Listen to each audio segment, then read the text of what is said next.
Hello bike fans, welcome to New Bike Day. This is the bike that we have always hoped the Shuttle SL would be, and we're excited to share the new Pivot Slam. So stay tuned and let's talk about this sweet new machine from Pivot Cycles.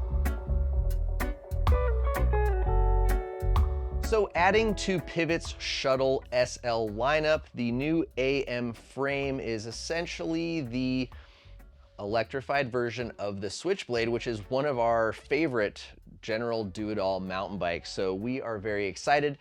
If you've caught our previous Shuttle SL reviews, whether that was in our SL shootout or any of the other tests we've done on the bike, you'll know that we raved about its kind of cross-country capabilities, its lightweight, its playfulness, but it just wasn't the right bike for us, who are kind of more descending biased and aggressive styled riders who just wished that the Shuttle SL had a little bit more travel. So here we go. We've got 150 millimeters of DW link travel out back with a 160 fork.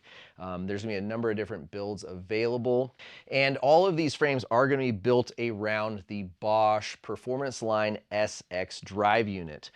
Inside the frame here is a 400 watt hour battery. They are compatible with the 250 watt hour PowerMore range extender, and they're offering 55 newton meters of torque out of this SX drive unit and 600 watts of peak power.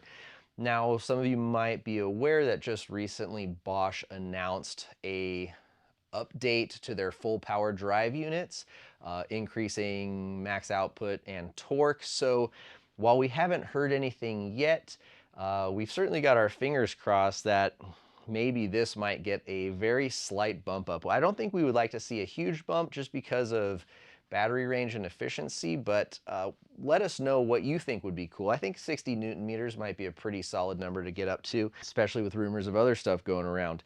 So that being said, all of these bikes are gonna vary a little bit in weight depending on the spec level and obviously price point that accompanies that, but sub 40 pounds is pretty impressive, I'd say, for a 150, 160 SL e-bike. So let's kind of get into a couple of the features that you might be interested on this new bike. So before we dive into this video too far, guys, we just wanted to let you know that we have been extremely busy out and traveling. We just returned from our full power e-bike shootout, and while we did get a few rides out on this bike, it's been nowhere near enough to really give you guys a review. But instead, we wanted to just kind of create a little bit of a more news style piece to share what we think is a pretty newsworthy new bike. So we will share some ride impressions. As you can see, a couple of the guys have taken the bike out for a ride. But again, this will be kind of more just to introduce the bike and let you know our first initial thoughts.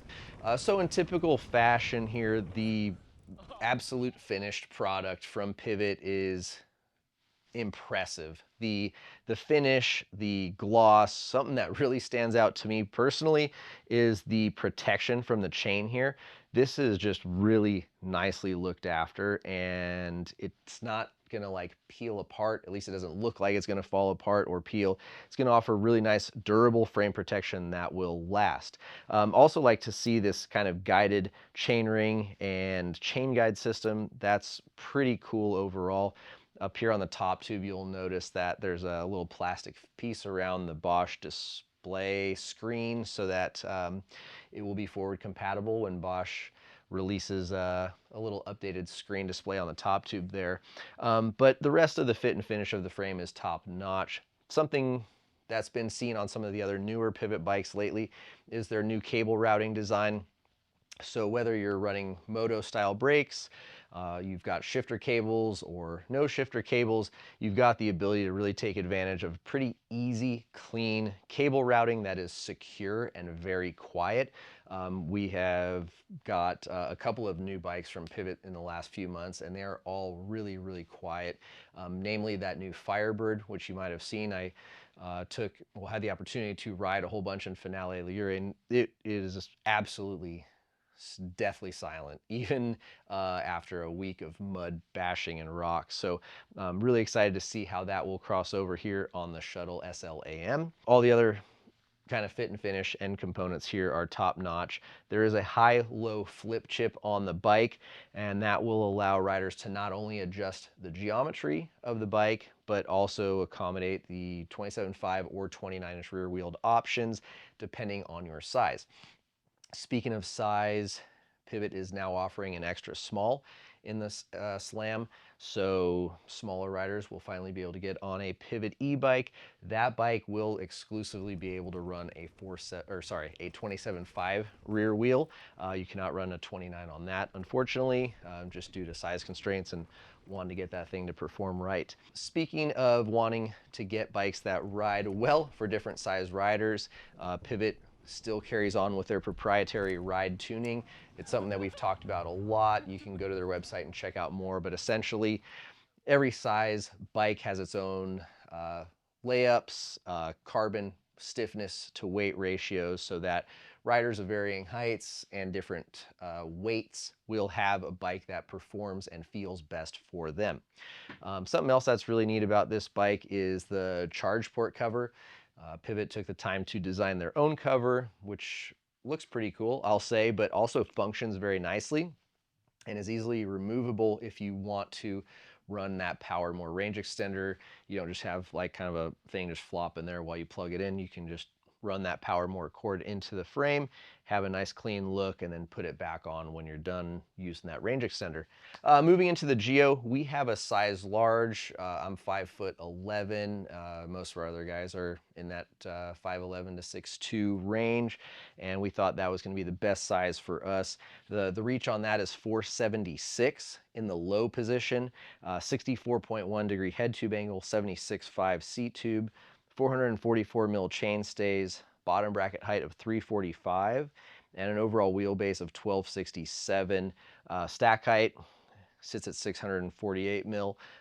As we ride this bike a little more, we'll probably be experimenting with spacers and just seeing how that all plays out for different types of terrain and how we like to have our bike feel beneath us. Builds available range from $79.99 up to $12,299. Your entry-level bike is going to come with Fox Performance suspension, grip fork, and also with the Eagle 90 mechanical drivetrain.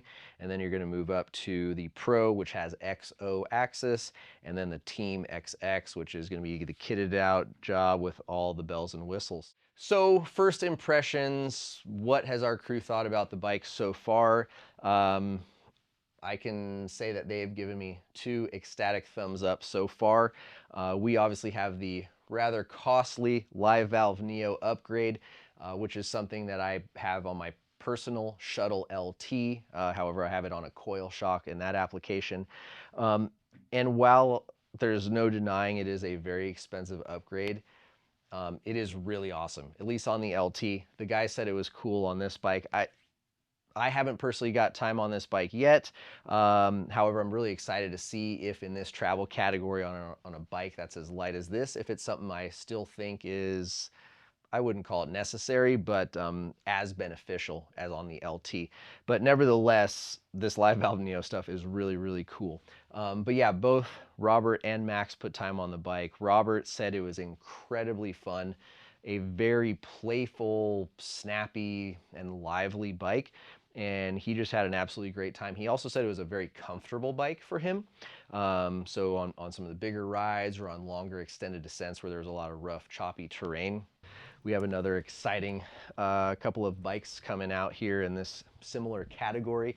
He definitely said that this thing is an absolute ripper and stands above a lot of other bikes in the SL category. So I'm certainly excited to throw a leg over it myself once I get caught up on some office work here, because this thing just looks like it wants to get pushed hard and ridden fast, which is exactly what we were hoping Pivot would release out of the updated Shuttle SL AM addition to the lineup. So that's it, folks. If you have any questions, if there's things you'd like us to specifically compare this to as we start putting time on the bike, anything else you'd like to know, and of course, if you enjoyed this type of video, you know, obviously, you know, we were not paid to make this video. It is a newsworthy bike in our opinion.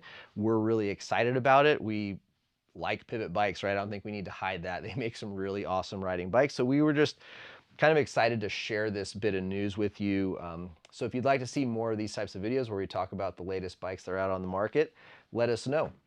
Thanks again for watching, guys, and we'll check you out on the trails.